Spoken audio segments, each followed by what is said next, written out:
आइए मां की चर्चा कर लेते हैं।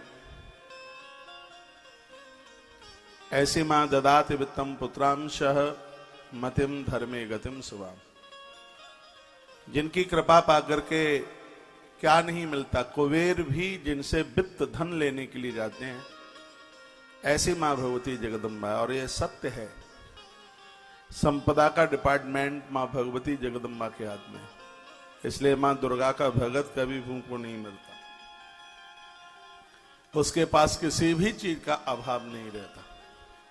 नवरात्रा चल रही है, यज्ञ में सूखा गोला, हमारे यहाँ तो उसको गिद्दी का गोला कहते हैं, आपके यहाँ पंजाब में क्या कहते हैं पता नहीं है, सूखा गोला, जिससे भैया दूज पर भाई का तिलक टीका करके जब बहन उसको बतासों के साथ में देती है, उसकी बड़ी महिमा। ये श्री बरदक है, संपत्ति बढ़ाता है। और बहन जब भाई के भाल के ऊपर जब तिलक करती है भाई दूज को, तो बतासे के साथ वो जरूर देती है, इसलिए क्योंकि मेरे भाई के पास संपत्ति की कमी न रहे, इसलिए वो भैया की झोली में वो उसे भरती है उसे। तो नवरात्रा का समय चल रहा है और वह गिद्दी गोला,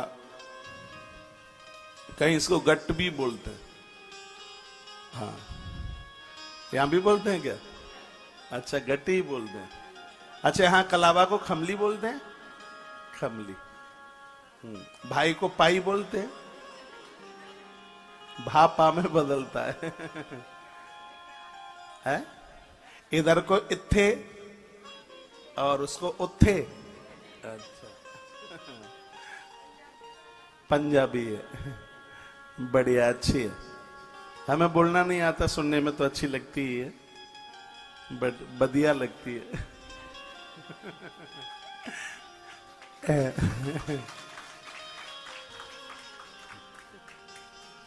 पंजाब में आने का योग बन रहा है, हो सकता है कि ये भाषा ही जाएगी।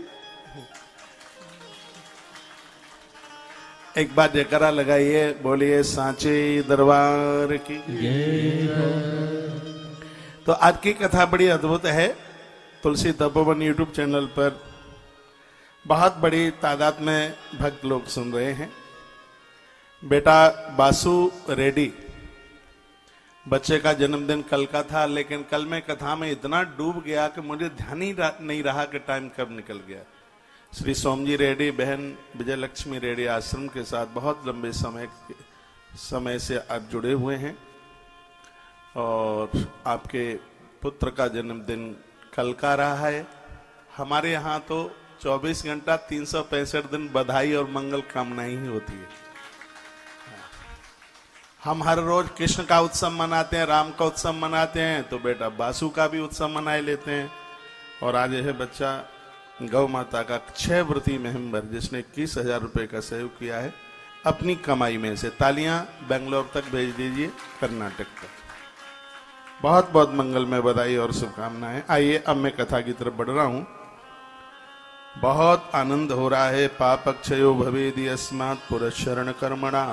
कालका पुराण की बात में जो इतनी अच्छी लगी है, आपने जहां से भी गुरुमंत्र गुरु दीक्षा ली है, अपने गुरुमंत्र का एक पुरुषण जरूर कीजिएगा।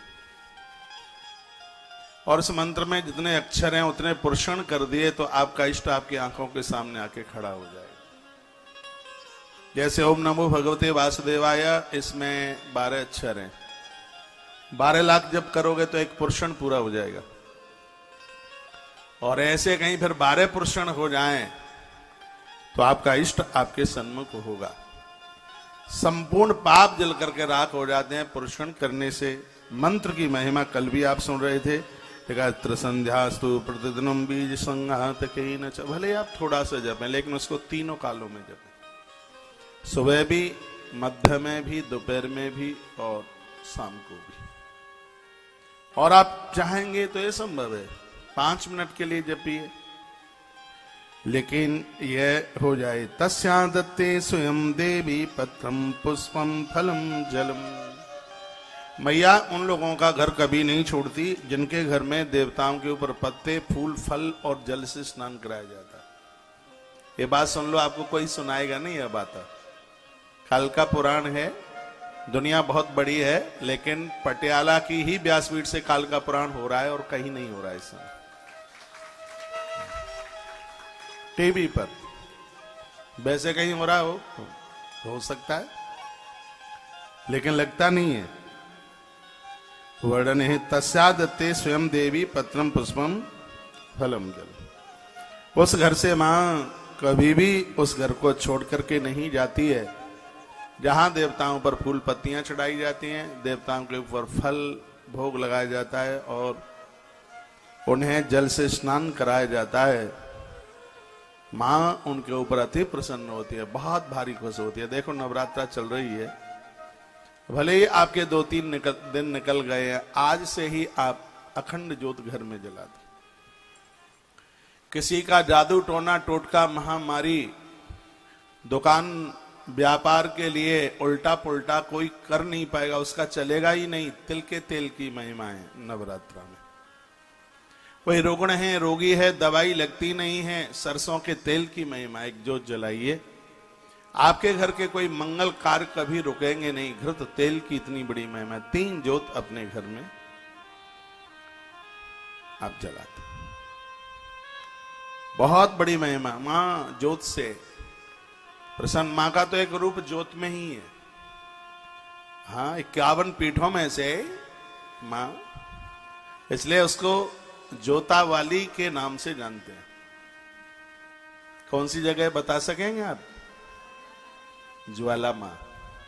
सदियों से ज्योत जल रही है, सदियों से। मैं इस व्यासपीठ से थोड़ा सिद्ध पीठों की, शक्ति पीठों की भी मैं आपको चर्चा करूंगा। हो सकता है आज कालका पुराण में माता विंध्यवासिनी और कामाख्या माता की चर्चा हो सकता है। वहां तक यदि पहुंच जाऊंगा तो जरूर वह चर्चा आपके बीच में होगी। तो वर्णन किया गया कि धूमोद्बारे तथा वान्ते नित्य कर्माणि संतजेत। माता जी का जो आप हवन करते हैं, यज्ञ करते हैं, किसी भी देवता का यज्ञ आप करते हैं, यदि ये यज्ञ का धुआं पूरे घर में जाकर के फैलता है, ये धुआं आपके घर में रोग नहीं फैलने देता।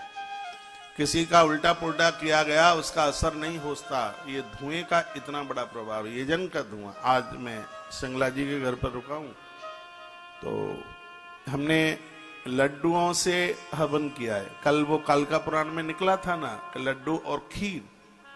ये नवरात्रा में माँ को अति माँ प्रसन्न होती है। तो ये सिर्फ आपको बताने के लिए नहीं है, इसको हम खुद करते हैं। हो सकता है इससे पूर्व मुझे नहीं पता था, तो मैंने आज पहली बार अपने 29 वर्ष के 28 साल पूरी हो रही है मुझे कथा को, अभी हो जाएंगी 2 मई को, तो 29 में लग जाएगा, 28 पूरे हो रहे हैं। पहली बार मैंने नवरात्रा में माँ के हवन में, यज्ञ में लड्डू का भोग लगाया, लड्डू की आहुति डाली। क्योंकि देव्या मोदक प्रिय, कल एक श्लोक में ये वर्णन था। माँ को नवरात्रा में ये बहुत ज्यादा पसंद है। तो ईश्वर ने कृपा करी है, 2023 के चैत्रीय नवरात्रा में हम और आप बैठे हैं।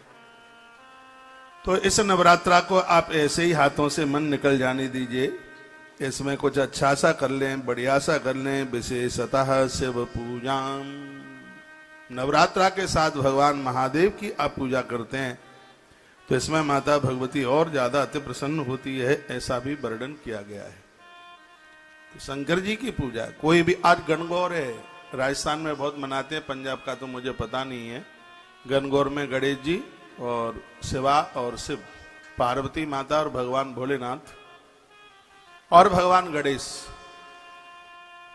इनकी पूजा होती है। गणगौर की भारी महिमा है। राजस्थान और राजस्थान से जुड़े हुए जितने भी इलाके हैं, वहां गणगौर को बहुत माना जाता है। एक बार जयकारा लगाइए, बोल भक्त वत्सल भगवान की जय हो। भगवान शंकर कहते हैं, हे भैरव, जिस समय माँ की पूजा की जा रही हो, जगदम्बा की पूजा की जा रही हो, तो उसकी पीठ पूरब में हो और मुख पश्चिम में हो। ये बहुत जरूरी बात है। कल मैंने बोला था एक डायरी बनाइए और उसको लिख लीजिए, द्वारा से ध्यान नहीं रहेगा।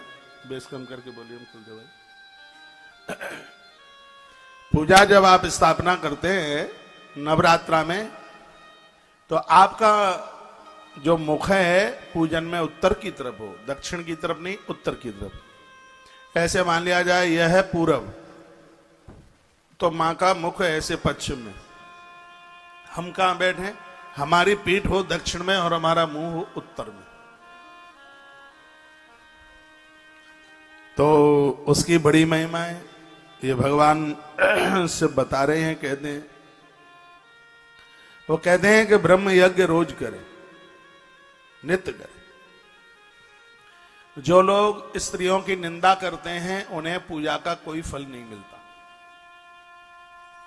स्त्रियों की, नारी की निंदा करते हैं, चाहे भले ही वो आप भी क्यों ना करें निंदा, हो सकता है कि आप अपनी सास मां की करती हो निंदा, हो सकता है आप अपनी बहू की निंदा करती हो।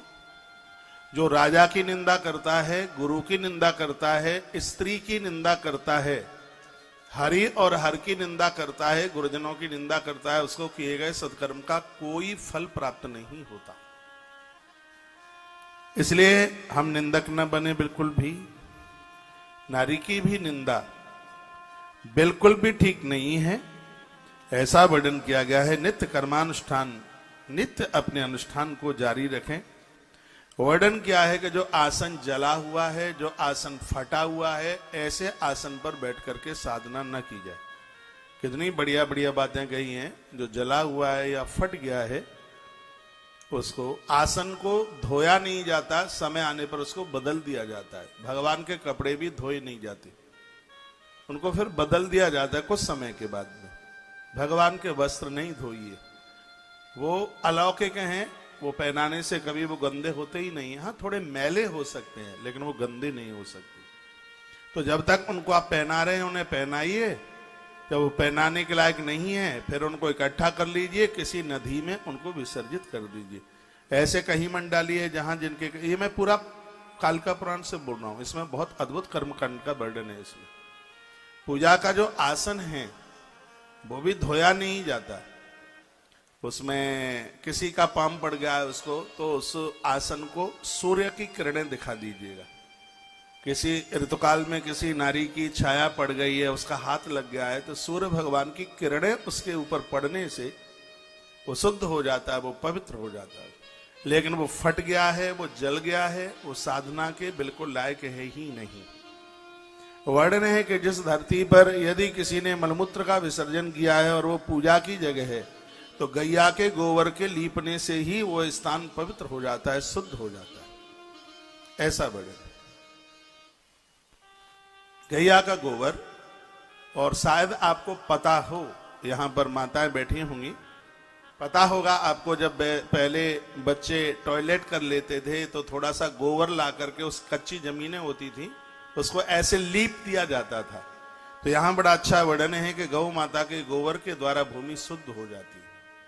जिस स्थान पर आपने भोजन किया है वो स्थान भी अशुद्ध माना जाता है, अपवित्र माना जाता है। फिर क्या करें, उस पर पानी के छींटे लगा करके उस पर पोंछा लगा दें।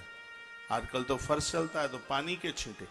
आपने शायद देखा हो, ग्रामीण इलाके में आज भी होता है, जहां लोग भोजन करते हैं, भंडारे में पंगत हो जाती है, और जब पत्तलें उठा ली जाती हैं तो तब तक उस स्थान पर दूसरे लोग भोजन करने के लिए नहीं बैठते जब तक पानी के छींटे उसके ऊपर नहीं लगा दिए जाते।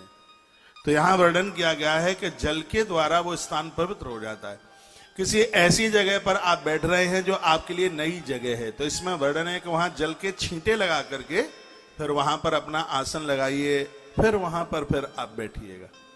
पूजा का स्थान वहां भी रोज पोंछा लगाइए, उसको पावन कीजिए। मैंने पूर्व में भी बोला है, वो इसी ग्रंथ से मैंने बोला है कि घर की दो जगह ऐसी हैं जो सब जगह का झाड़ू वहां नहीं चलता। एक है आपकी रसोई और एक है आपका मंदिर। वैसे मंदिर में तो झाड़ू क्या, उसमें तो एक डंडे में कपड़ा बांधिए और उससे उसको साफ कीजिए। भगवान के सिंहासनों को मोर पंख से साफ कीजिए। मोर पंख घर में अति शुभ होता है, बच्चों को नजर नहीं लगती, टोना टोटका नहीं होता। बच्चों की सुखद और समृद्धि के लिए घर में मोर पंख को बहुत विशेष माना गया है।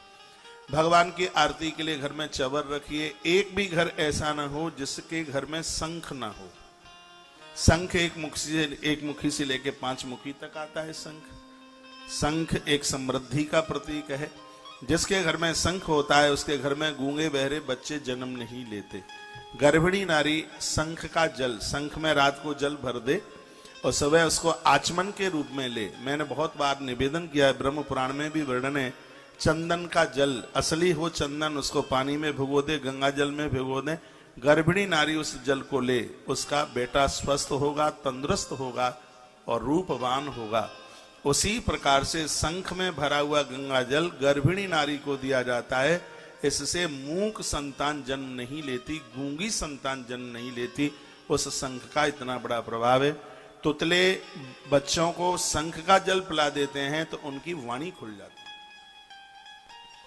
जो इस शंख का जल लिया जाता है वो दक्षिणी शंख होता है, जिसका ऊपर से मुंह बंद होता है, यानी जो भगवान को पूजा करने वाला शंख है। जैसे शंख को मुंह से बजाया जाता है, उस शंख में जल भरकर कभी देवी देवताओं को नहलाया नहीं जाता।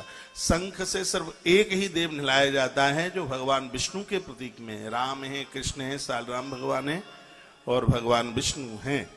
उनको शंख के द्वारा उनको स्नान कराया जाता है। भगवान महादेव के ऊपर शंख से नहीं नहलाया जाता, उनको श्रृंगी के द्वारा स्नान कराया जाता है। ऐसा हमारे ग्रंथों के अंतर्गत वर्णन किया गया। गुलाब जल बाल्टी में उसका जल, उसका रस डालकर, उसका इत्र डालकर हर देवता का अभिषेक होता है, ऐसा भी वर्णन किया गया।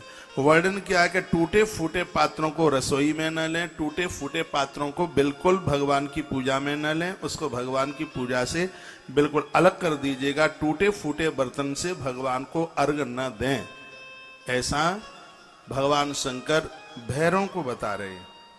वर्णन किया गया है, कहा गया है, लिखा दिग्भागे तो कौबीरी दिक्षवा प्रतिदायिनी।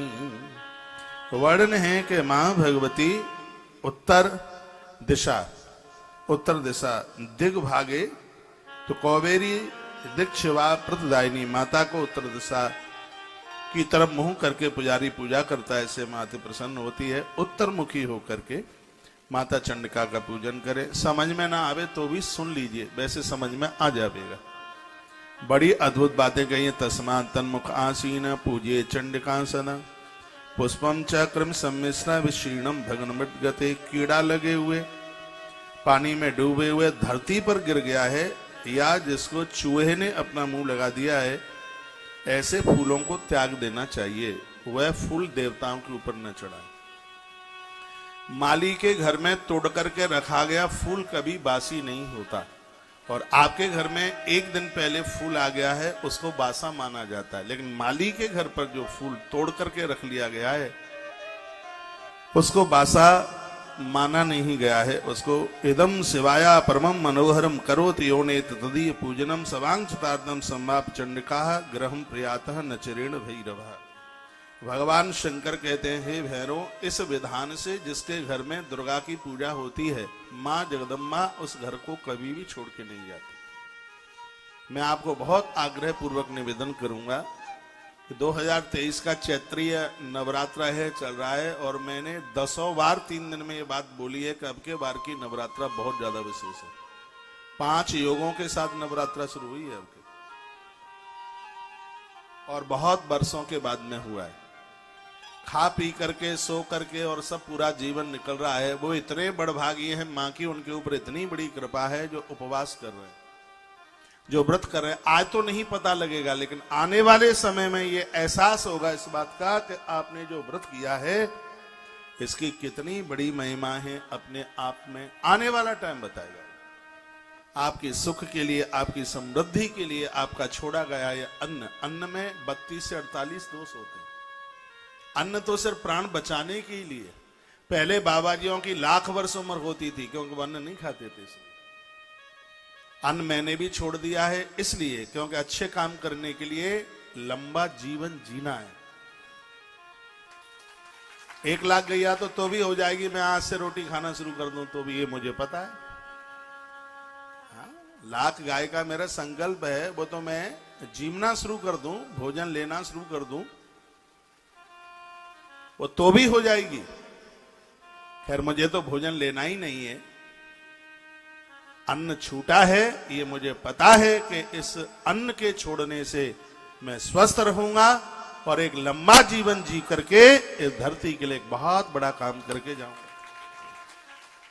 अन्न में तो बहुत दोष है। गीता कहती है पहले तुम भोग भोगते हो, बाद में भोग तुम्हें भोगना शुरू कर देते हैं। पहले तो तुम अन्न को खाते हो, फिर अन्न तुमको खाना शुरू कर देता है। तो महापुरुषों ने इन व्रतों के, इन पूजा के समय पर जो व्रत करने की बात कही है तो बड़ी अद्भुत है। एक विदेशी डॉक्टर ने आज से 10-12 साल पहले एक बात कही थी। उन्होंने कहा था जो 6 महीने में जिनका 15 दिन का उपवास हो जाता है, चाहे 1 दिन में चाहे 15 दिन में, उनके शरीर में गांठें नहीं हो सकती और यही गांठ कैंसर का रूप धारण कर लेती। तो 12 महीने में जिनके 1 महीने अन्न पेट में नहीं गया वो ऐसी भयानक बीमारी से बच जाएंगे। तो उपवास तो स्वास्थ्य के लिए बहुत लाभदायक है। व्रत करने से रोगों से लड़ने वाले तंतुओं की ताकत बढ़ती है। 8 दिन में, 15 दिन में तो हर स्त्री पुरुष बच्चे बूढ़े को सबको व्रत करना ही चाहिए। व्रत स्वास्थ्य के लिए तो बढ़िया है ही, लेकिन व्रत का एक बहुत बड़ा आनंद है। इससे हमारी स्मृतियां ईश्वर के चरणों से जाकर के जुड़ती हैं। तो बड़ी अच्छी सी बात यहां पर बताई गई है। कहा गया सावांक्षतार्थम संवाप्य चंडकाग्रहम प्रियताम नचरेण भैरवम। हे भैरव, जिन घरों में नवरात्रा का व्रत होता है, मां किसी न किसी रूप से 9 दिन उसके घर में ही रहती है, वो कहीं जाती है। ये कालिका पुराण में लिखा। ताली तो बहुत जोर से बजा दी है आपने।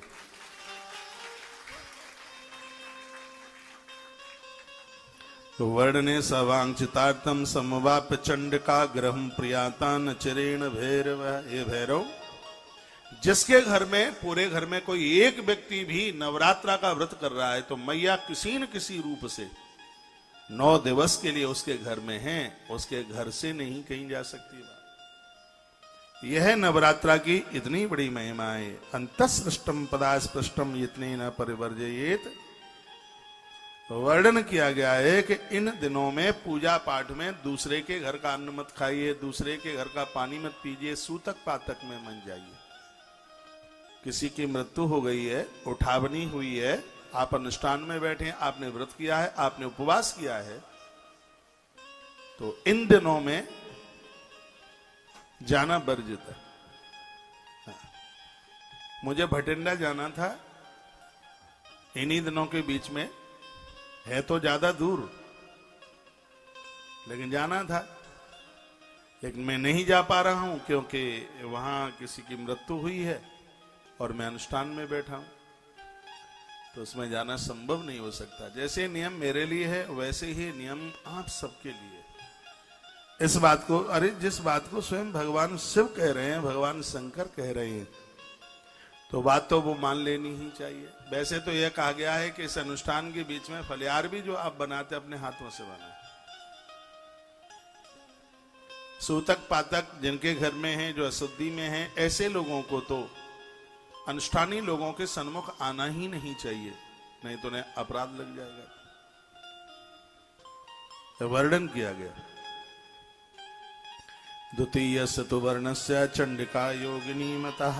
देखो अब यहां कवच का वर्णन किया जा रहा है, इसको थोड़ा सुन लें। दुर्गा कवच,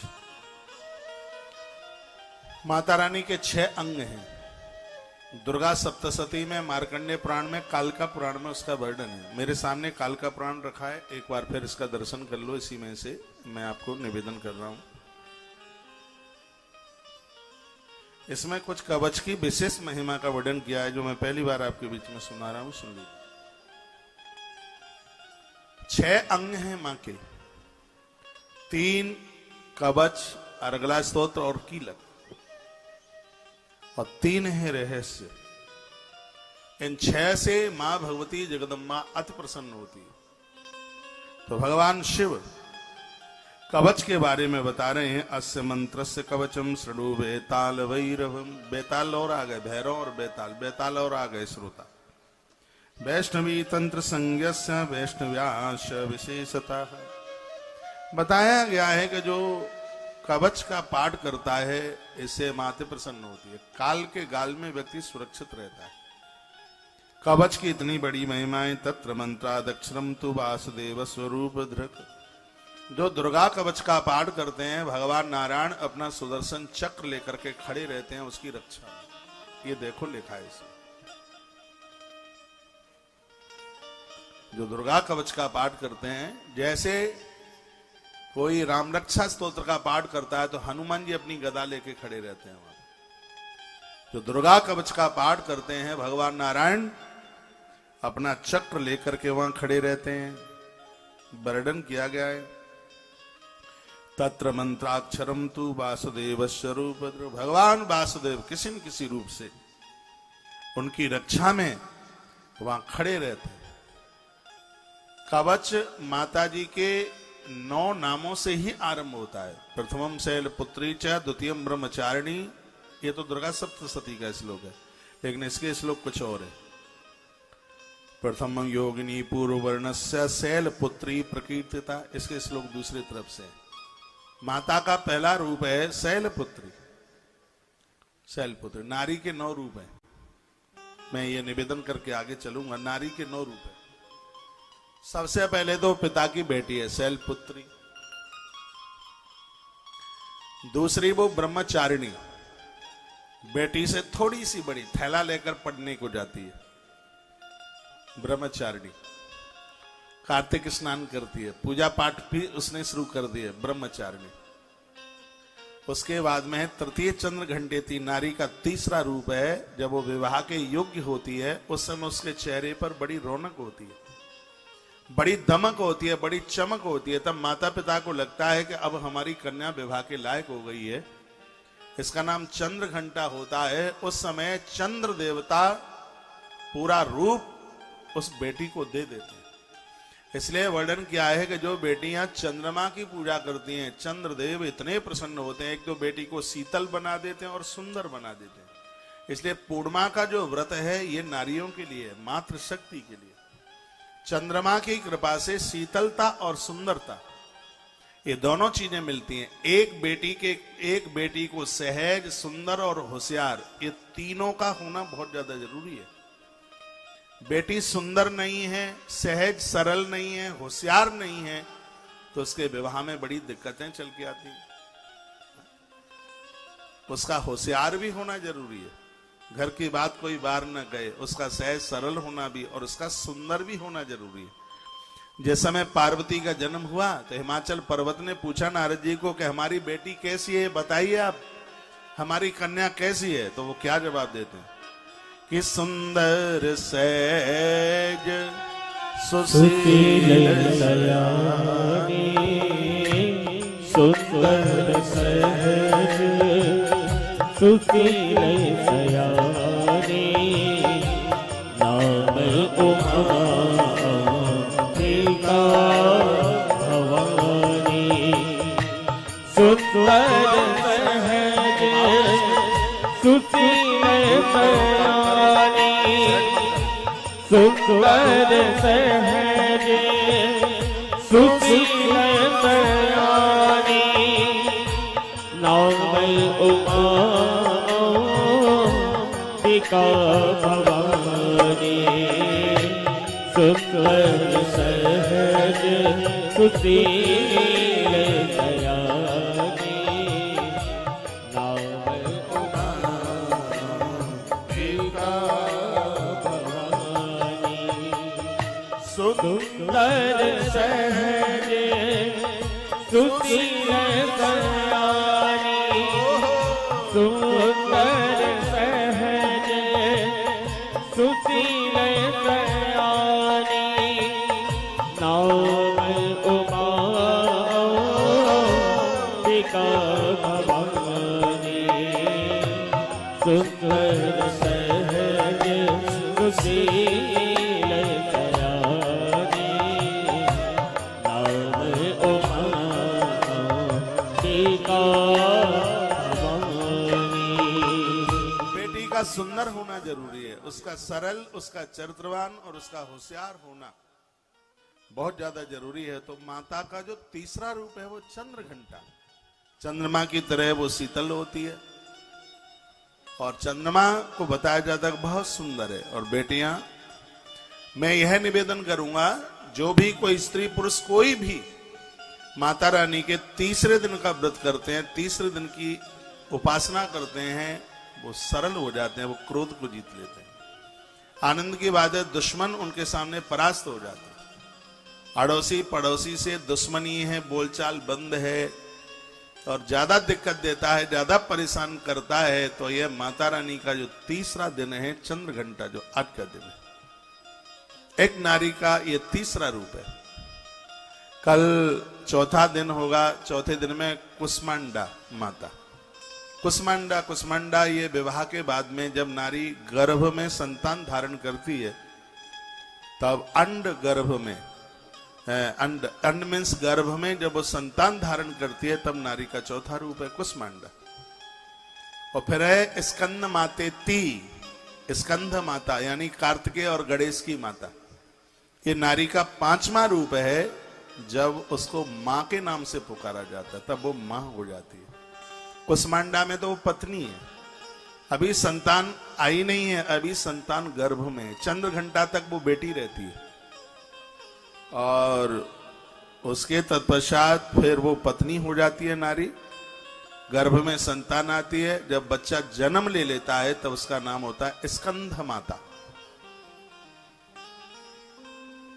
तृतीयम चंद्र घंटेति कुष्मांडेति चतुर्थकम पंचम स्कंद मातेति, स्कंद माता। और षष्टम कात्यायनीति च। जब बच्चे बदमाशी करते हैं ना, उद्दंडता करते हैं, तब वो डंडा लेकर के चलती है, फिर पीछे डांटती है, फटकारती है।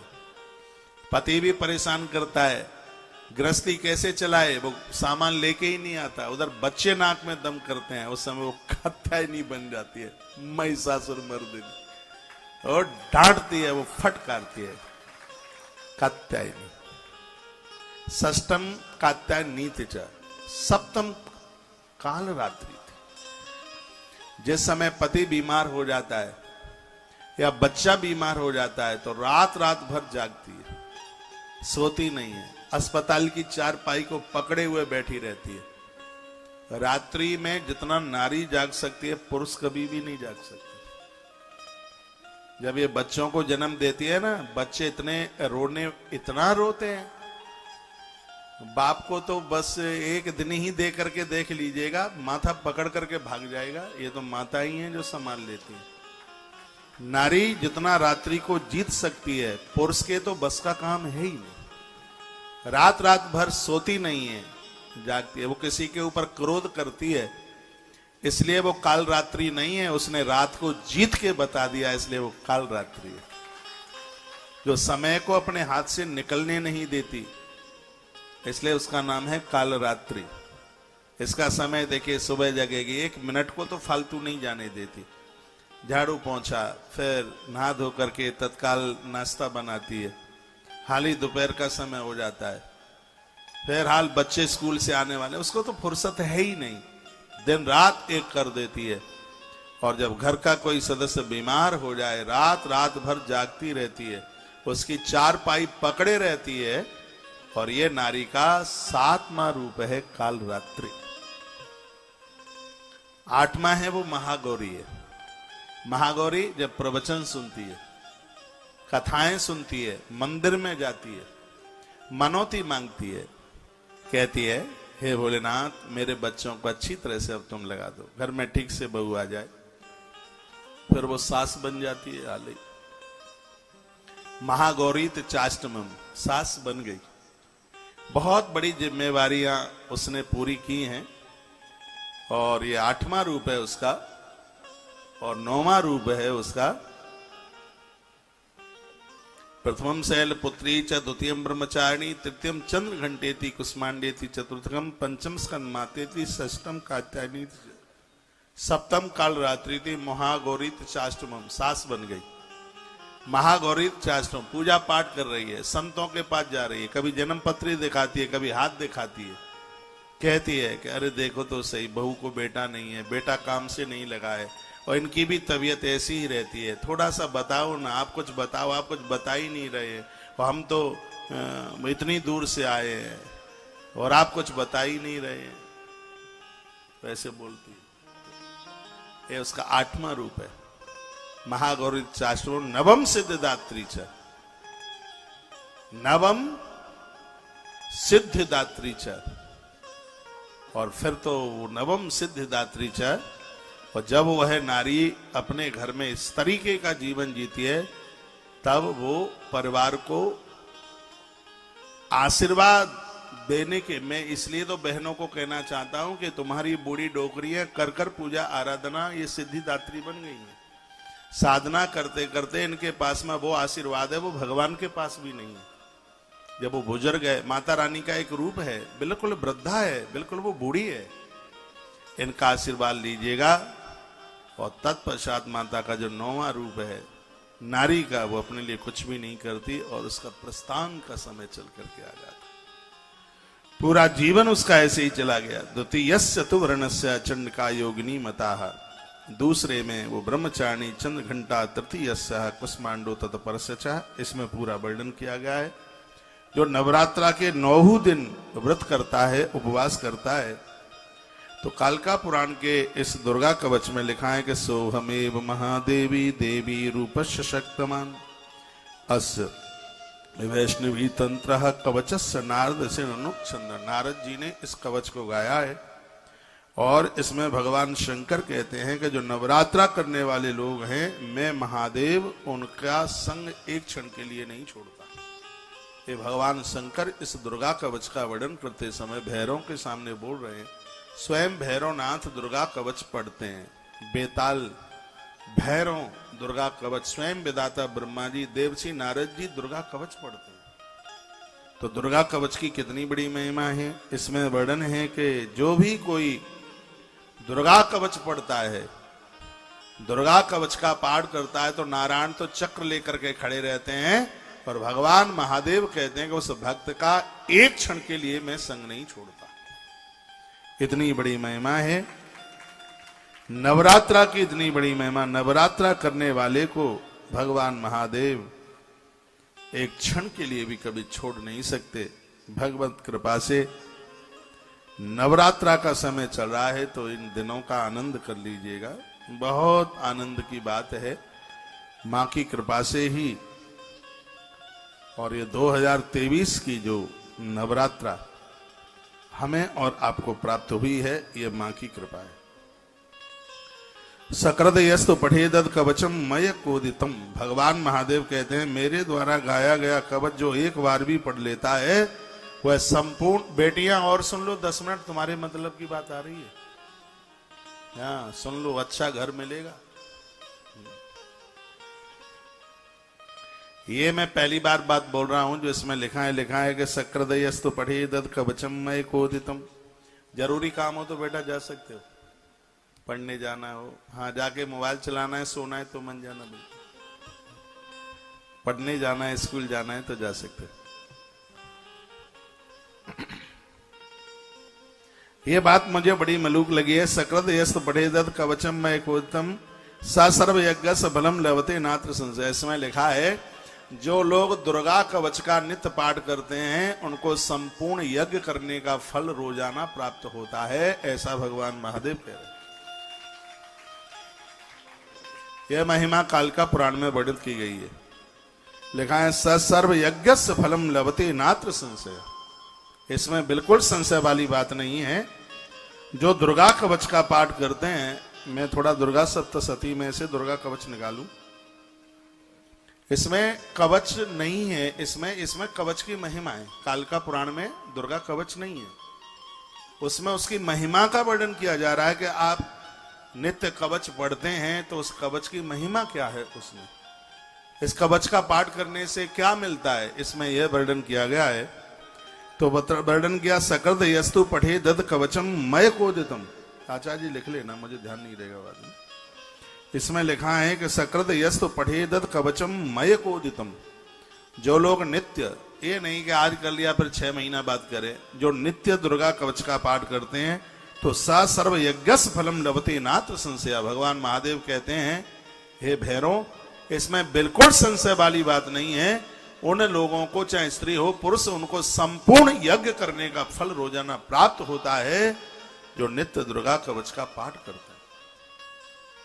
कवच की इतनी बड़ी महिमा है। भगवान शिव तो यहां तक कहते हैं, दुर्गा सप्तशती में वर्णन है कि पदम एकम न गच्छेतु यदि इच्छेत शुभमात्मना। घर से एक कदम भी बाहर आप यात्रा के लिए जा रहे हैं तो बिना कवच किए मन जाइए। कवचेनावृतो नित्यम यत्र यत्रैव गच्छति। जहां जहां आप जाते हैं आपको सफलता मिल जाएगी। आपके बच्चे ट्रेनिंग में जा रहे हैं, पहली बार जॉब के लिए जा रहे हैं या नौकरी टटोलने के लिए जा रहे हैं, आपका पति या बेटा कारोबार के लिए व्यापार के लिए जा रहा है, तो इसमें वर्णन है कि यदि आप घर से दिया जला करके दुर्गा कवच का पाठ करके आप जाते हैं तो आपको आपके कार्य में सफलता मिल जाएगी। वर्णन यदि अपने शरीर का भला चाहते हैं, इसमें तो भगवान महादेव कहते हैं कि जो लोग अपने शरीर का भला चाहते हैं तो वह मनुष्य बिना कवच के कहीं एक पग भी न जाए, कवच का पाठ करके ही यात्रा करे, ऐसा वर्णन है। कवचेनावृतो नित्यम यत्र यत्रैव गच्छति। जहां जहां आप जा रहे हैं, कहीं भी जा रहे हैं, दुर्गा कवच का पाठ करके जाएं। आज इतना मेला ठेला, इतनी गाड़ियां, पता नहीं कब क्या हो जाए मालूम नहीं।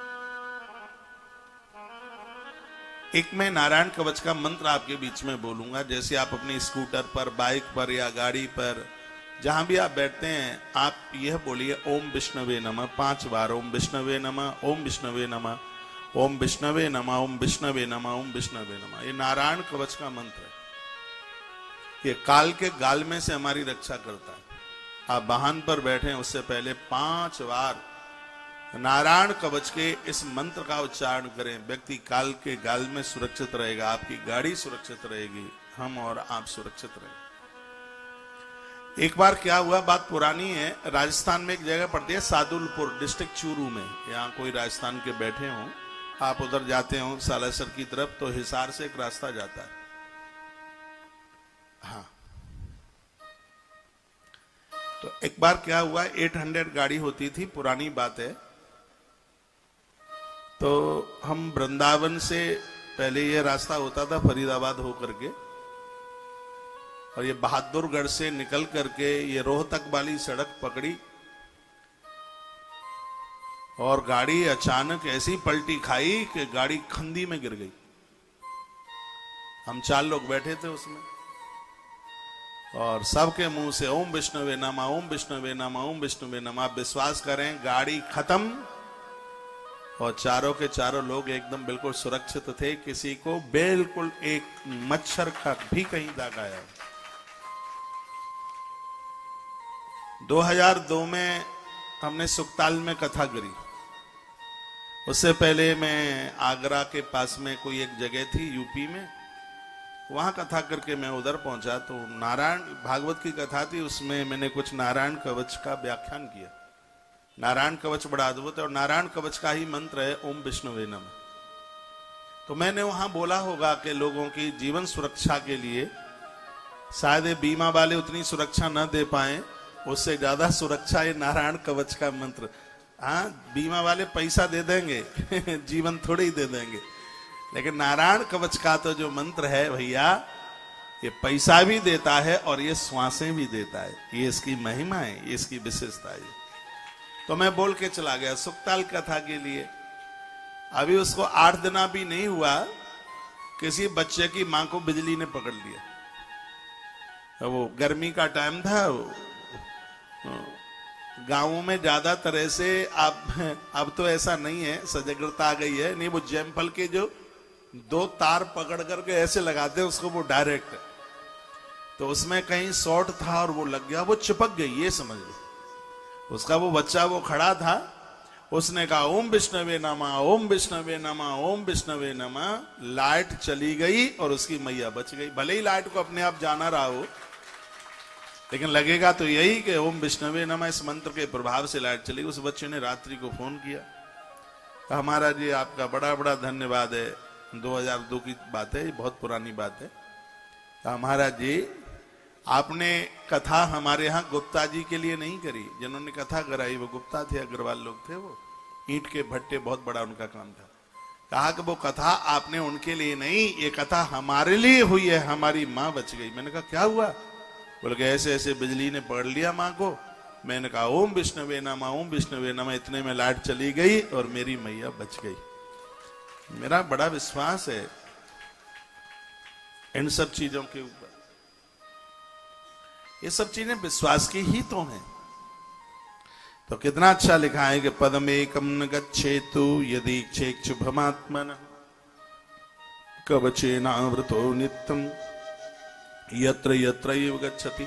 अभी मैंने 3 दिन पहले यमुनानगर से ये इंस्टाग्राम पर ये वीडियो डाल दी। ओम विष्णुवे नमः, घर से बाहर निकलते समय इसको बोलो, 5 बार बोलो। 55 लाख लोगों ने ये वीडियो 3 दिन में देख ली है। 55 लाख लोगों ने इस वीडियो को देखा। तो वो सबके मतलब की बात है। मैं तो गाड़ी में बैठता हूं तो हनुमान चालीसा और ये ओम विष्णुवे नमः, इसके बिना तो कदम आगे बढ़ता नहीं है। आप भी ऐसा कीजिए। आप ये महिमा सुन रहे हैं कवच की। पद्मेकं न गच्छेतु यदि चेक्षुभमात्मनः कवचेनावृतो नित्यं यत्र यत्रैव गच्छति। घर से बाहर आप निकलते हैं तो आप कवच का पाठ करके ही जाए। तत्र तत्रात लाभस्य, जहां जहां आप जाएंगे वहीं आपको लाभ मिलेगा। ये प्राण तो कवच बचाता ही है, आपको आपके व्यापार में मुनाफा बहुत देता है। ये तो सबके घर में होना चाहिए। 40 रुपए की 45 रुपए की दुर्गा सप्तशती की किताब आती है। घी का दिया जलाइए, लाल वस्त्र चौकी पर बिछाइए, माँ की तरफ, माँ को मैंने बिठाने का तरीका, आपने जो मंदिर में आपने जो मंदिर बनाया है तो उसमें पंचदेव उपासना में तो माँ होती ही है। तो आप इसका पाठ करें। और इसको आपने यदि नित्य कर लिया है, आप न लिख पाए तो लिख लेना। यदि रोजाना दुर्गा कवच का पाठ किया जाता है तो संपूर्ण यज्ञ करने का फल प्राप्त होता है। ऐसा काल का पुराण में वर्णन है। सा सर्व यज्ञस्य फलम लभते नात्र संशय। इसमें बिल्कुल भी संशय नहीं है। इसमें संपूर्ण यज्ञ, जितने भी यज्ञ कर्म कांड में वेद में जितने भी यज्ञ बनाए हैं, सभी यज्ञ करने का। भैया मैं तो नहीं छोड़ूंगा आज से अब कवच, बिल्कुल ही। खैर मैं तो आज भी करके आया हूं, अब नहीं छोड़ना कवच। क्योंकि कवच का पाठ करने से संपूर्ण यजन, संपूर्ण यज्ञ करने का फल प्राप्त होता है। इस देश में जितना भी मेरा श्रोता होगा, जितना भी मेरा भगत जगत होगा, शिष्य और शिष्याएं होंगी, मैं उन सबको निवेदन करना चाहूंगा कि अपने जीवन को बहुत आनंद से भरने के लिए आज से ही, कल से नहीं, आज से ही अपने घर में दुर्गा कवच का पाठ आरंभ कर दीजिए। क्योंकि मैं नहीं चाहता कि आप बीमार हो, आपका पैसा बीमारी में खत्म हो। जो पैसा बीमारी में खत्म होता है वो पैसा और अच्छी जगह पर खर्च हो जाए, कुछ धर्म कर्म में खर्च हो जाए तो वो बहुत ज्यादा ठीक है। एक बार कहीं किसी हॉस्पिटल में गया, स्थिति वहां की देखी, कोई बीमार था बहुत ज्यादा। मैंने कहा अपना अनुभव कुछ बताओगे? तो उन्होंने कहा महाराज जी मेरा अनुभव यह है कि यदि किसी को कोई गलती होती है तो उसको जेल में नहीं, उसको अस्पताल में ले जाकर के पटक दो। बोलते कि इस अस्पताल से बड़ी और कोई जेल नहीं हो सकती। मैं इतना कष्ट में हूं हॉस्पिटल में। भगवान करे बीमार तो किसी को करे ही नहीं, रुग्ण ना बने कोई। तो उसके लिए दुर्गा कवच धरती का वरदान है।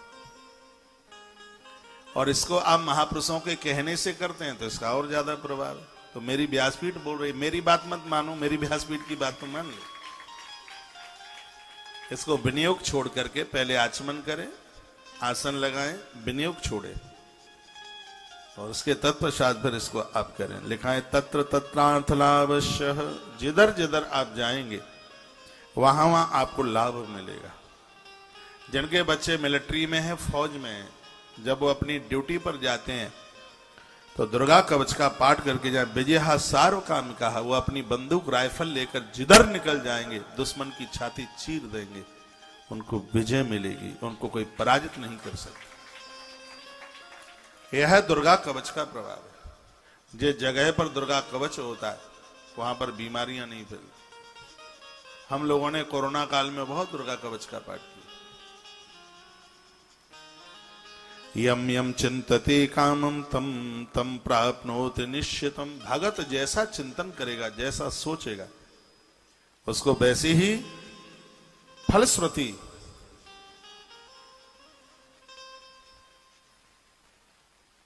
बिल्कुल उसकी फलश्रुति यह है कि वह जो सोचेगा वही उसे प्राप्त हो जाएगा। परमेश्वर मतुलम प्राप्यते भूतले पुमान, इस मृत्यु लोक में उसका वैभव परमात्मा की तरह होगा। यह दुर्गा कवच का प्रभाव है। यह वर्णन किया गया है। इसमें लिखा है नास्त्राणी तस शस्त्राणी शरीरे प्रवसंति वही, शेर के नाखून और दुश्मन की बंदूक उसे घायल नहीं कर पाएगी जो दुर्गा कवच का पाठ करेगा। न तस्य जायते व्याधि, उसको कोई बीमारी नहीं होगी। न च दुखम कदाचन, उसको किसी भी प्रकार का दुख नहीं होगा। ये 56 नंबर का अध्याय है और श्लोक नंबर है 56। 56 नंबर अध्याय और 56 नंबर का ही श्लोक है। नहीं 65 नंबर अध्याय और 56 नंबर का श्लोक है, जिसमें वर्णन न तस्य जायते व्याधि, किसी भी प्रकार की बीमारी नहीं। च सुखम कदाचन, जीवन में कोई दुख चल करके नहीं आवेगा। इतनी बड़ी महिमा इस कवच की है। उच्चाटनाधस्ता सर्वा प्रसीदंत सिद्धया, उच्चाटन महामारी, उल्टा उल्टा नींबू काट देंगे, मिर्च फोड़ देंगे, दुर्गा कवच का पाठ करने वाले के ऊपर किसी का कोई प्रभाव जमता ही नहीं है। दीर्घायु काम भोगी च धनवान विजायते, दीर्घायु काम भोगी च धनवान विजायते, वह लोग दीर्घायु होते हैं। काम भोगी का मतलब इच्छानुसार मांग रखने वाले, उनकी वो पूरी हो जाती हैं और मृत्यु के बाद में वह धनी परिवार में जन्म लेते हैं। धनवान भी जायते, अगला जो जन्म होता है उनका धनवान घर में उनका जन्म होता है। यह इसकी बहुत बड़ी महिमा है, बहुत ज्यादा महिमा यह दुर्गा कवच की।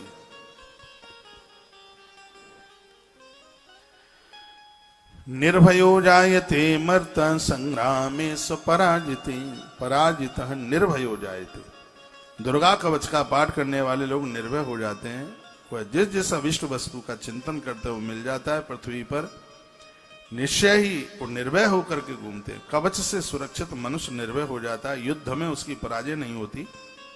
और सबसे आनंद की बात है कि तीनों लोकों में वो पूजनीय हो जाता। परमहंस को दुर्गा कवच और सिद्ध कुंज का स्तोत्र बिल्कुल सिद्ध था अपने आप। रामकृष्ण परमहंस जिस समय वो दुर्गा कवच का पाठ करते थे, ऐसा लगता है कि उनका शरीर अंगारे की तरह तप जाता था, लाल हो जाता था बिल्कुल अंगारे की तरह। रामकृष्ण परमहंस बंगाल की धरा को जिन्होंने सुशोभित किया, माता के बहुत बड़े भगत थे। ऐसा बताते हैं कि परमहंस को मां खुद दूध भर करके पिलाती थी। धन्य है वह महापुरुष, मां ऐसे आमने सामने बात करती थी। उन्हें दुर्गा कवच सिद्ध था, सिद्ध कुंज का स्तोत्र उन्हें सिद्ध था, वो बड़े पूज्य हो गए। इसमें भी वर्णन किया गया त्रिलोके तो भवेत पूज्य, जो दुर्गा कवच का पाठ करेगा दुश्मन भी उसकी बड़ाई करेगा, पूजा करेगा। दुर्गा कवच की यह महिमा, पूज्य हो जाएगा, पूरी धरा पर वो पूज्य हो जाएगा। देवी का यह कवच देवताओं के लिए भी अति दुर्लभ है। लिखा इदम तो देव्या कवचम देवा नाम अपि दुर्लभ, यह देवताओं के लिए भी अति दुर्लभ है। यह कवच जो प्रतिदिन नियम पूर्वक तीनों संध्याओं में श्रद्धा के साथ इसका पाठ करता है, उसे देवी कला प्राप्त हो जाती है। वह मनुष्य का मस्तिष्क पढ़ लेता है, ऐसा कालिका पुराण में लिखा है। इनके दिमाग में चल क्या रहा है। दुर्गा कवच यदि किसी को सिद्ध हो जाए, एक महात्मा जी हुए हैं, डिस्ट्रिक्ट झुंझुनू में है, इस आश्रम का नाम है बसई। आजकल रामेश्वर बाबा, रामेश्वर दास बाबा, इनका स्थान मैंने देखा है, मैंने दर्शन किया है। डिस्ट्रिक्ट झुंझुनू में पड़ता है स्थान। रामेश्वर बाबा, रामेश्वर धाम बना हुआ है। इन्हें दुर्गा कवच सिद्ध था। बताते हैं कि कोई व्यक्ति आता, लोगों ने परीक्षा ली कि आज तो हम बाबा से जलेबी का प्रसाद मांगेंगे, और लोग बोल नहीं पाते थे। तब तक तो वो यह बोल देते, अच्छा आज तो जलेबी खाने के मन से आया है। वहां जलेबी बनती नहीं और बाबा जलेबी परोस देते थे। बहुत सिद्ध थे अपने आप में। तो दुर्गा कवच की तो आज भी ऐसे महापुरुष महात्माएं हैं जिनको भगवान प्रत्यक्ष रूप से बात करते हैं। उन्हें दुनियादारी से कोई मतलब नहीं है, वो जगत कल्याण धरती कल्याण के लिए अपनी श्वासों को जी। दुर्गा कवच की इतनी बड़ी महिमा है।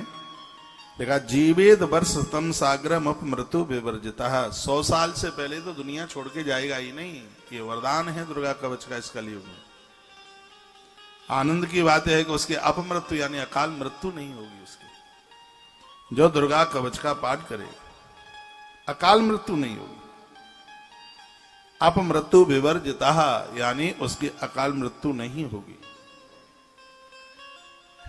आपको पता है कभी कभी चेहरे पर फुंसी सी हो जाती है तो लोग कहते हैं माताएं निकल आई हैं। आप समझ रहे हैं मेरी लैंग्वेज भाषा? पूरे चेहरे पर यदि इनको, बहुत लोग इनको नाखूनों से ऐसे उनको दौंचते रहते हैं, उनको फोड़ते रहते हैं। यही चेचक की बीमारी का रूप धारण कर लेता है और वो ऐसे गड्ढे से हो जाते हैं। बिल्कुल चेहरा बिल्कुल खुतरा खुतरा सा हो जाता है, इतना बेकार लगता है। तो इसमें यह वर्णन किया गया है कि यदि किसी को ये ऐसा कुछ हुआ है तो दुर्गा कवच के द्वारा वो तत्काल शांत हो जाए। उसको जिसको किसी को माताएं निकली हैं, दुर्गा कवच सुना दो उसे। एक कटोरी में जल भरो, दुर्गा कवच के 5-7 पाठ कर दो, फिर उसको आप पिला दो, तत्काल उसको जो माताएं निकली हैं वो शांत हो जाए। मैं श्लोक बोले देता हूं ना। नश्यन्ति व्याधया सर्वे लूथा विस्फोट कादया स्थावरम जंगमम चैव कृतम चापेदुषम अविचाराणि सर्वाणि मंत्र यंत्राणि भूतले भूचरा खुचरेशा इव जलजाशोपदेश का। मकरी, चेचक, दुर्गा कवच का पाठ करने वाले लोगों को जीवन में कभी कुष्ठ रोग नहीं हो सकता। यह इसका वरदान है। मकरी, चेचक, कुष्ठ आदि उसकी संपूर्ण व्याधियां नष्ट हो जाती हैं जो दुर्गा कवच का पाठ करते हैं। भांग, अफीम, धतूरा और विष इनका जहर नहीं चढ़ता। बिच्छू आदि के काटने का चढ़ा हुआ विष उन लोगों के ऊपर अपना प्रभाव नहीं दिखाता जो लोग दुर्गा कवच का पाठ करते हैं। अभी चाराणी सर्वाणी मंत्र यंत्राणि भूतले भूचरा खेच राशि व जलाशोपदेश का। सहजा कुलजा माला डाकनी उन्हें भूत प्रेत यार ब्यार कुछ भी नहीं व्याप्त। जो इस कवच का पाठ करते हैं, इस कवच के पाठ की इतनी बड़ी महिमा है। थोड़ा बगल में देख लो कितने लोग सो रहे हैं आपके बगल में। इस कथा में भी सोगे तो फिर जगोगे कहां? बोलिए भक्त वत्सल भगवान की जय हो। श्री हनुमान जी महाराज की जय हो। आप कितनी बढ़िया जगह पर रह रहे हैं। ऐसा लग रहा है कि पटियाला स्वर्ग से नीचे उतर के आया। इतनी सुंदर सुंदर हवेली, इतनी चौड़ी चौड़ी सड़कें, इतने सुंदर सुंदर बगीचे, खिलते हुए फूल, वृक्ष। ऐसा लगता है कि कालका की धरती मणिद्वीप से उतर के आई है। 2 पंक्तियां समर्पित कर दें पटियाला को। इस धरती पर स्वर्ग से सुंदर है मां का दरबार। हम पर रहे बरसता यूं ही सदा तुम्हारा प्यार न रूठे, तुम्हारा प्यार न छूटे, कभी दरबार न छूटे। स्वर्ग मां भवानी कालका के लिए समर्पित करते हैं पटियाला की धरती से।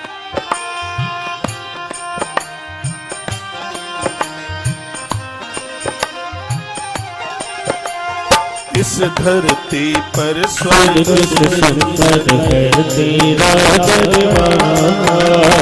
इस धरती पर स्वर्ग सुंदर है तेरा दरबार। रहे बरसता यूं ही हम पर सदा तुम्हारा प्यार रूठे। मेरा दरबार न छूटे, तुम्हारा दरबार न छूटे।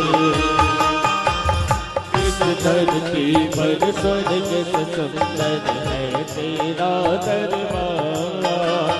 इस धरती पर स्वर्ग से सुंदर है तेरा दरबार। हम पर रहे बरसता यूं ही सदा तुम्हारा प्यार, तुम्हारा प्यार न टूटे, तेरा दरबार न टूटे। माँ तुम्हारा प्यार न टूटे, तेरा परिवार न टूटे।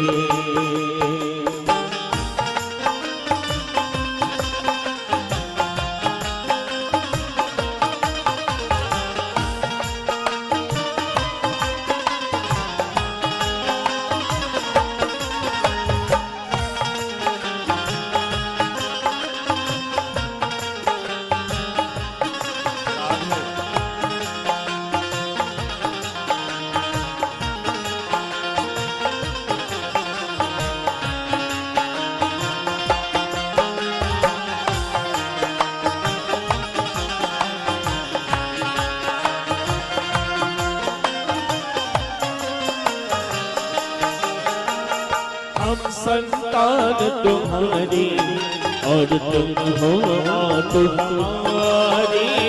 हम संतान तुम्हारी और तुम हो मात हमारी।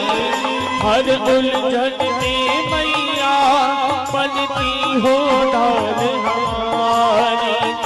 हर उलझन में मैया पलती हो डाल हमारी। रहे झलकता हम बच्चों पर, रहे झलकता हम बच्चों पर, इतना प्यार दुला तुम्हारा प्यार न टूटे, मेरा दरबार न टूटे। माँ तुम्हारा प्यार न टूटे, तेरा दरबार न टूटे। इस धरती पर स्वर्ग से सुंदर है तेरा दरबार। इस धरती पर स्वर्ग से सुंदर है तेरा दरबार। हम पर बसता यूं ही सदा तुम्हारा प्यार, तुम्हारा प्यार न टूटे, मेरा दरबार न टूटे। तुम्हारा प्यार न टूटे, मेरा दरबार न टूटे।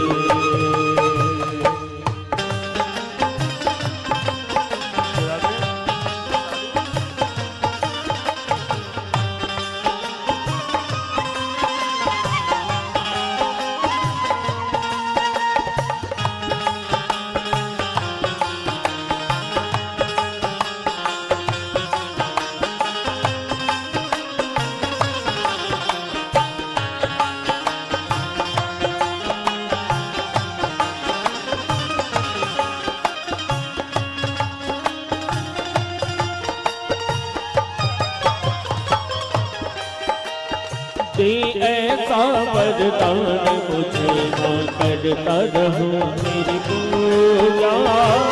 दे ऐसा वरदान मुझे माँ करता रहूं मेरी पूजा। तेरी लगन के आगे सूझे मोह काम न दूजा। तेरी लगन के आगे सूझे मोह काम न दूजा। झुकता रह चरणों में मेरा, झुकता रह चरणों में मेरा, शीश ये बारंबार। तुम्हारा प्यार न टूटे, मेरा दरबार न टूटे। माँ तुम्हारा प्यार न टूटे, मेरा दरबार न टूटे। इस धरती पर स्वर्ग से सुंदर है तेरा दरबार। इस धरती पर स्वर्ग से सुंदर है तेरा दरबार। हम पर रहे बरसता यूं ही सदा तुम्हारा प्यार, तुम्हारा प्यार न टूटे, तेरा दरबार न टूटे। तुम्हारा प्यार न टूटे, तेरा दरबार न टूटे।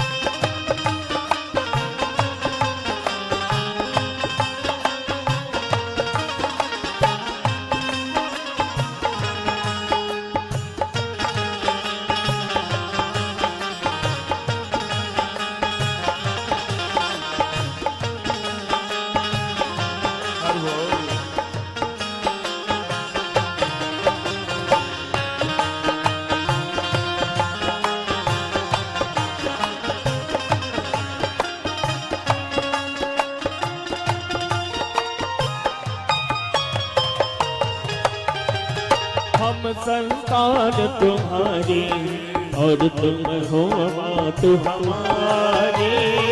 हम संतान तुम्हारी और तुम हो मात हमारी। हर उलझन में मैया बनती हो डाल हमारी। हर उलझन में मैया बनती हो डाल हमारी। रहे झलकता हम बच्चों पर, रहे झलकता हम बच्चों पर, इतना प्यार दुला तुम्हारा प्यार रूठे। मेरा दरबार न छूटे, माँ तुम्हारा प्यार रूठे। मेरा दरबार न छूटे। इस धरती पर स्वर्ग से सुंदर है तेरा दरबार। इस धरती पर स्वर्ग से सुंदर है तेरा दरबार। हम पर रहे बरसता यूं ही सदा तुम्हारा प्यार, तुम्हारा प्यार रूठे। तेरा दरबार न छूटे, माँ तुम्हारा प्यार तेरा दरबार न छूटे। माँ तुम्हारा प्यार रूठे। तेरा दरबार न छूटे, माँ तुम्हारा प्यार रूठे। सदा दरबार न छूटे, माँ तुम्हारा प्यार रूठे। मेरा परिवार न छूटे, माँ तुम्हारा प्यार रूठे। मेरा परिवार न छूटे, तुम्हारा प्यार रूठे। मेरा दरबार न छूटे, माँ तुम्हारा प्यार रूठे। मेरा दरबार न छूटे, माँ तुम्हारा प्यार रूठे। मेरा परिवार न छूटे। हे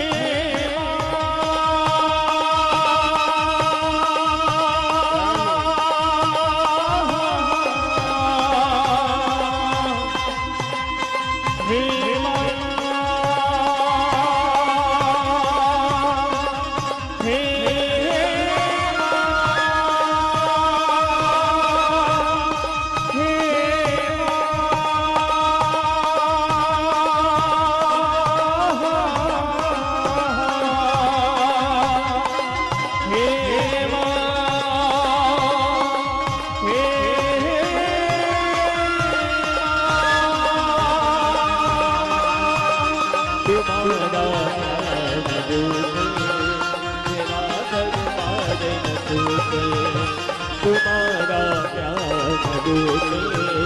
तेरा दरबार न छूटे, तुम्हारा प्यार रूठे।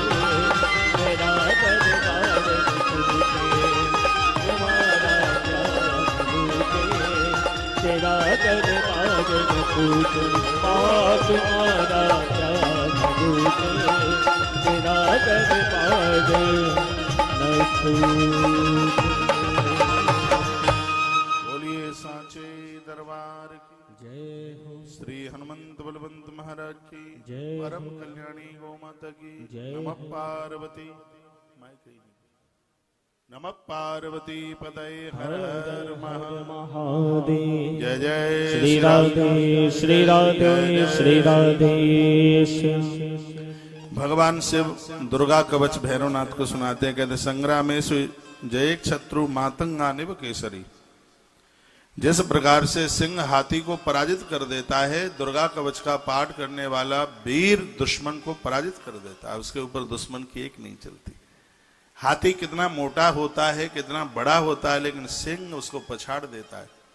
दुर्गा कवच का पाठ करने वाले योद्धा दुश्मन को पराजित कर देते हैं। ये भगवान शिव कहते हैं। दहित तृणम यथा वैनी तथा शत्रुम दहित सदा। उसी प्रकार से कवच पढ़ने वालों के शत्रु हमेशा जल करके राख हो जाते हैं। दगद लिखा है, यानी वो जल करके राख हो जाते हैं। नास्त्राणि तस्य शस्त्राणि शरीरे प्रवसन्ति वै न तस्य जायते व्याधि न च दुःखम कदाचन। उसकी देह में अस्त्र शस्त्र का प्रहार नहीं होता, उसे कोई व्याधि नहीं होती, वह कभी दुखी नहीं होता। जो दुर्गा कवच का पाठ करते हैं, माता रानी उन्हें दीर्घायु कर देती है। वायुरेव मतिस्तस्य भवे दन्यहि रवारिता। दुख आंधी की तरह आवे, परेशानियां आंधी तूफान की तरह आवे, लेकिन तो भी मां का कवच पढ़ने वाले व्यक्ति के राह को, रास्ते को कोई रोक नहीं सकता। आप धर्म यात्रा में बहुत प्रश्न करते हैं, बहुत कुछ पूछते हैं, तो मैं आप कहना चाहूंगा 1000 प्रश्नों का समाधान है। नवरात्रा चल रही है, रोज करते रहे अच्छी बात है, लेकिन 30 ना कर पाए रोज तो 30 तारीख तो कर ही लीजिए, मेरे निवेदन पर कर लीजिए। मेरे निवेदन पर ना करें तो भोलेनाथ के कहने पर कर लें। ये तो भगवान शिव कह रहे हैं, चाहे स्त्री हो चाहे पुरुष, संपूर्ण व्याधियां समाप्त उनकी हो जाती हैं जो दुर्गा कवच का पाठ करते हैं। अष्टम्याम संयतो भूता नवम्याम विदवक्षिवाम। अष्टमी को संयुक्त रहकर, उपवास रहकर, अष्टमी को उपवास रहकर नवमी के दिन भगवती दुर्गा की सविधि पूजा पूर्वक आप दुर्गा कवच के साथ ही मां का पूजन पूरा करें। जो देह में कवच का न्यास, अगन्यास कर न्यास करके जो इसका पाठ करते हैं, उसके फल श्रवण को सुनो, ऐसा भगवान महादेव कहते हैं जो अगन्यास करन्यास करके इस कवच का पाठ करते हैं, विनियोग छोड़ करके इसका पाठ करते हैं, वह व्यक्ति व्याधियों को जीतने वाला, शतायु, रूपवान, गुड़ी, धन रत्न से परिपूर्ण होता है। जो इसका विनियोग छोड़ करके, अगन्यास करन्यास करके इसका पाठ करते हैं, वह विद्यावान होता है।